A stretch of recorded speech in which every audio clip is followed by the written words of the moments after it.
that mean? Does that mean I'm on? Hi guys, we're here with your Bible reading. I was waiting on Sherm to say something. He was just making faces at me.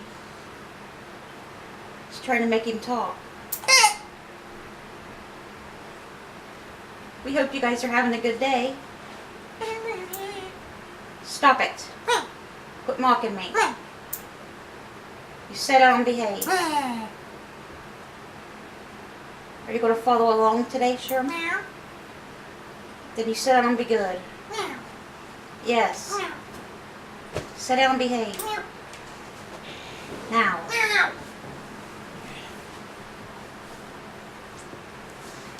He got his Christmas present in the mail today that I got him.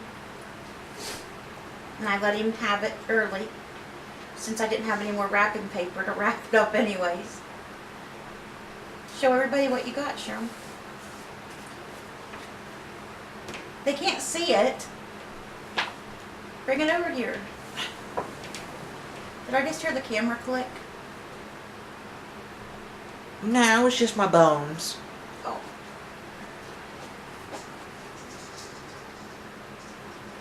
Over here. I got him a Mother Goose coloring book from 1975, the year he was born. It's brand new. Never colored in. I thought he'd enjoy a new coloring book to color in. But now he doesn't want to color in it. He just wants to save it. It's an antique! Just like me. He's crazy. 41 years old. Sorry.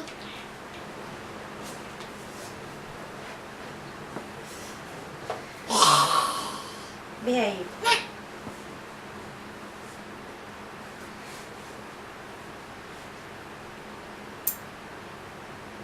Jimmy's in the kitchen. I think he's getting Monopoly ready again. I've yet to win a game. Him and Sherm have both won, but I've yet to win any game yet. I think you let me win. I don't think I've ever won at Monopoly, guys. I think you guys let me Ever win. in my life. This is Monopoly Millionaire. Somebody let me win. I don't think I won on my own accord. Alright, what we're going to be reading today is, if you haven't been following along, we're in the book of Revelation, the very last book of the Bible, because we are about finished with this year. Revelation has 22 chapters, and we are in chapter 13, starting chapter 13 and reading all of chapter 13 today. And then we'll be reading a psalm and then a Proverbs today as well. So Revelation talks about what's going to happen at the end of the world to people who are not saved. So let's get into today's reading. If you would like to follow along, we'll be reading in the New International Version today.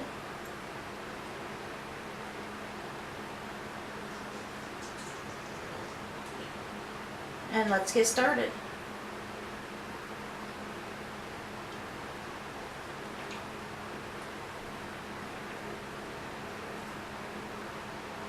The dragon stood on the shore of the sea, and I saw a beast coming out of the sea. It had 10 horns and 7 heads, with 10 crowns on its horns, and on each head a blasphemous name. The beast I saw resembled a leopard, but had feet like those of a bear, and a mouth like that of a lion. The dragon gave the beast his power, and his throne, and great authority. One of the heads of the beast seemed to have had a fatal wound, but the fatal wound had been healed. The whole world was filled with wonder, and followed the beast. People worshipped the dragon, because he had given authority to the beast, and they also worshipped the beast and asked, "Who is like the beast? Who can wage war against it? The beast is the devil, in case you're wondering. The beast was given a mouth to utter proud words and blasphemies, and to exercise its authority for 42 months. It opened its mouth to blaspheme God and to slander his name and his dwelling place and those who live in heaven.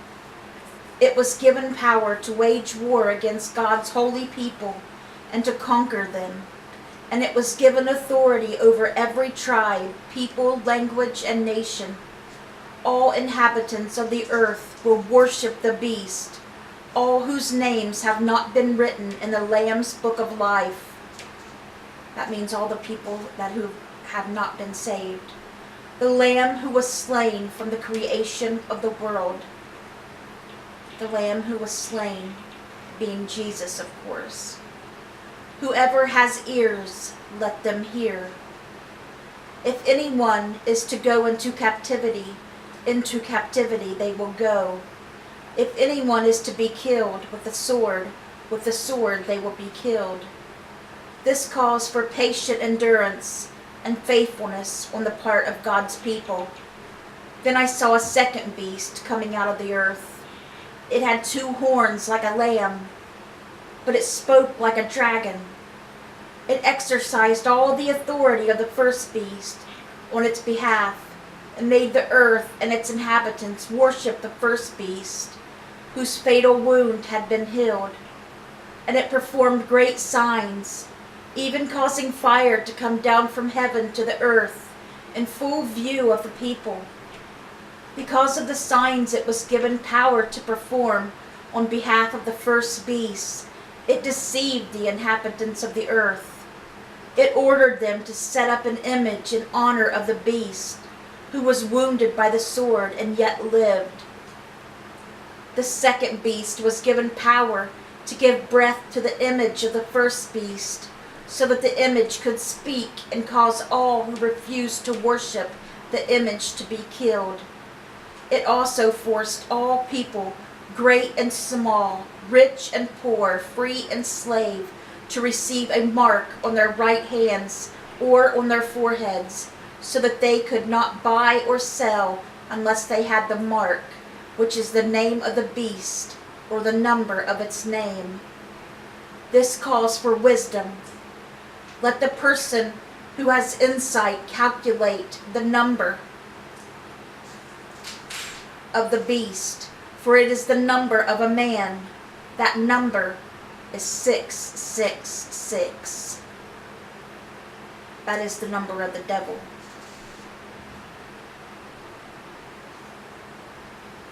And that's where we're going to stop with Revelation today, guys. That was Revelation chapter 13. We'll continue on with Revelation again tomorrow, God willing, with Revelation chapter 14.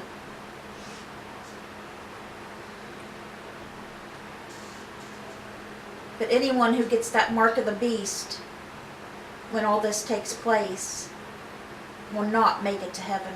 They will not go to heaven no matter what. If you get the mark of the beast, you belong to the devil.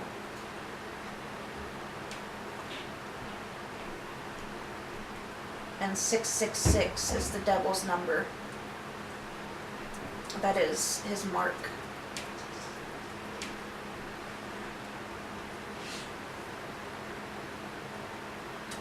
Okay, guys, let's go to our psalm.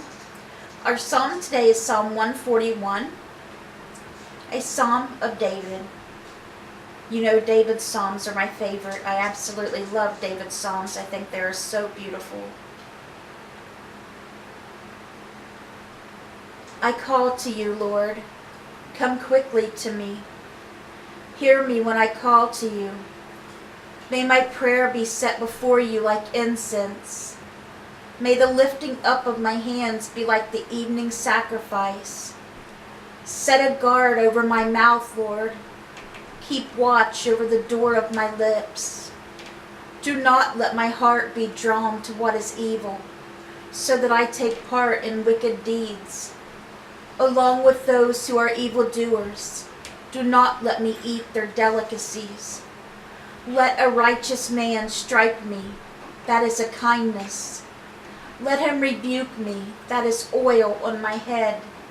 My head will not refuse it, for my prayer will still be against the deeds of evildoers.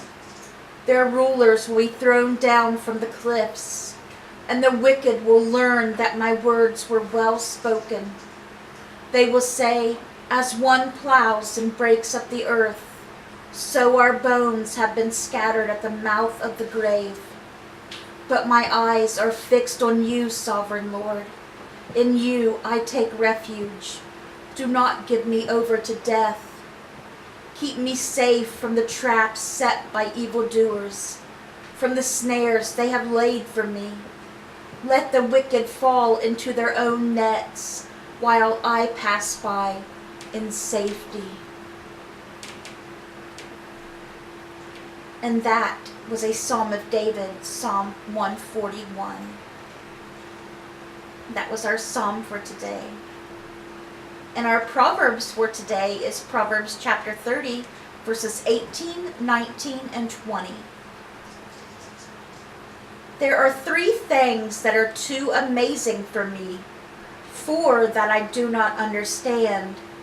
The way of an eagle in the sky, the way of a snake on a rock, the way of a ship on the high seas, and the way of a man with a young woman. This is the way of an adulterous woman. She eats and wipes her mouth and says, I've done nothing wrong.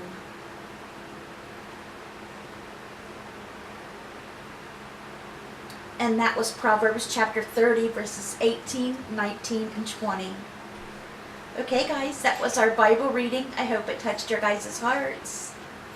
We're going over to Brother Sherm with your homework, but he doesn't want to do it today for some reason, since I read the question last night, I guess. So I'm going to do your homework again tonight. So the question I asked you guys last night was, who put a bed in her home for the prophet Elijah? And you could have found that in the book of 2 Kings. And the answer you should have came up with was the rich woman of Shunem.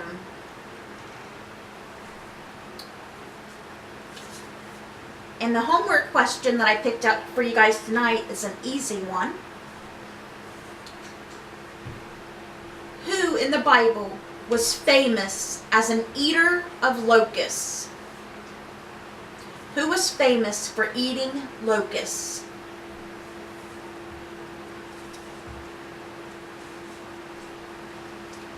I'll give you a hint. He was Jesus' cousin.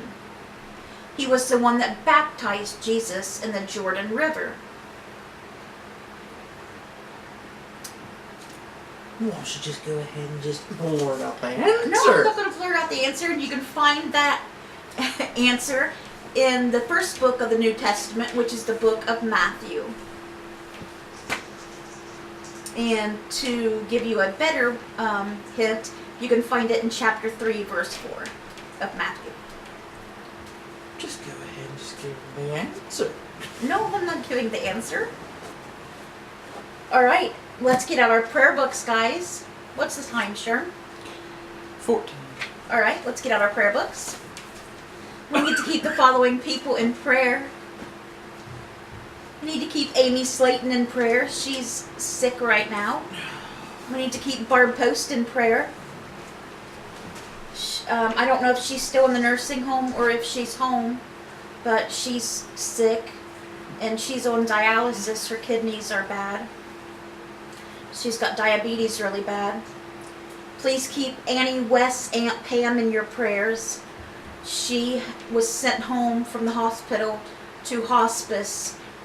They took her off chemo and radiation and sent her home to hospice. She's got liver cancer and she's dying with it. They gave her 5 to 6 months, but I really don't think she'll make it that long. I know how fast people go when they got cancer, and she's got it in a really bad place. I've seen people suffer with it in my family. There's several people in my family's died of cancer. I know what it's like, and I really don't think she'll make it 5 to 6 months. So please keep her in prayer and pray that she doesn't have to suffer. And please keep Annie West in your prayers. She asked us for prayers for strength, that she can have strength for her aunt and uncle and for her mom and the rest of her family. Please keep Margie Sickles in prayer. Margie's got cancer and she's really bad right now with it as well. And Margie's husband Chuck is also sick right now. So please keep them both in prayer, Margie and Chuck Sickles. Please keep April and Linda Thacker in your prayers. They both have a lot of health problems. Please keep Eric in your prayers. He's 24 years old, lives in New Jersey, and needs a kidney transplant. He's been on dialysis for 4 years already. Please keep Kenny Wellman in your prayers. I believe he's my age, 36 or a year younger. He's got gastroparesis like I do, but he also has diabetes really bad, and he needs a kidney and a pancreas transplant. He's on dialysis as well. Please keep Macy in your prayers. She's 16 and has a brain tumor. It is not cancerous yet, and please pray that it does not turn into cancer. Please keep Christopher Serback in your prayers. You know he is sick and will be sick for the rest of his life.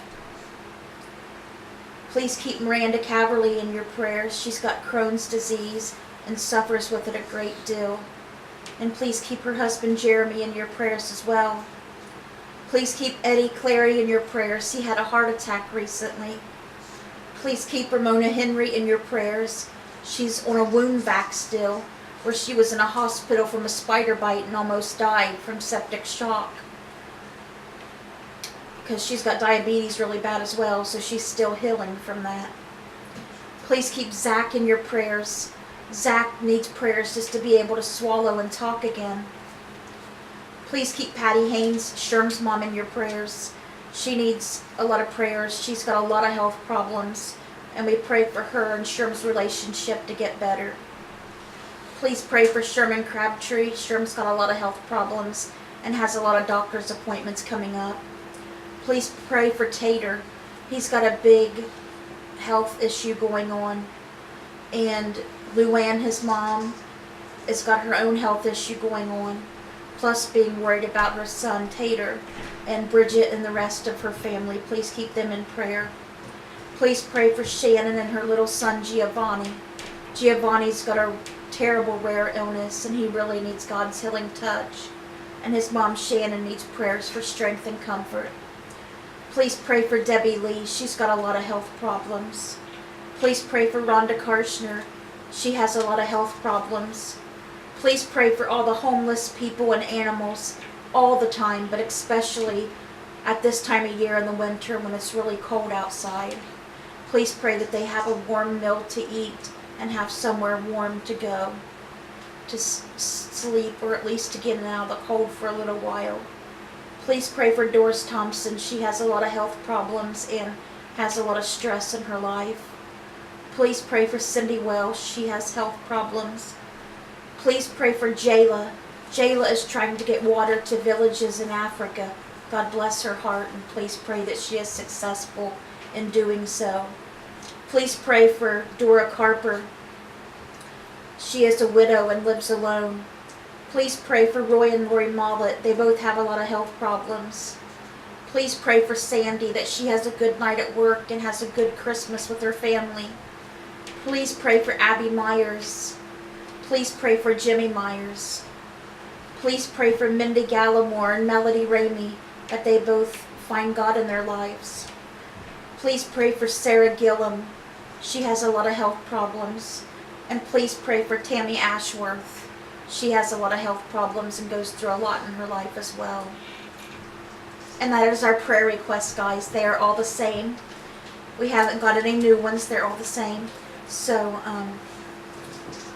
those were our prayer requests for today.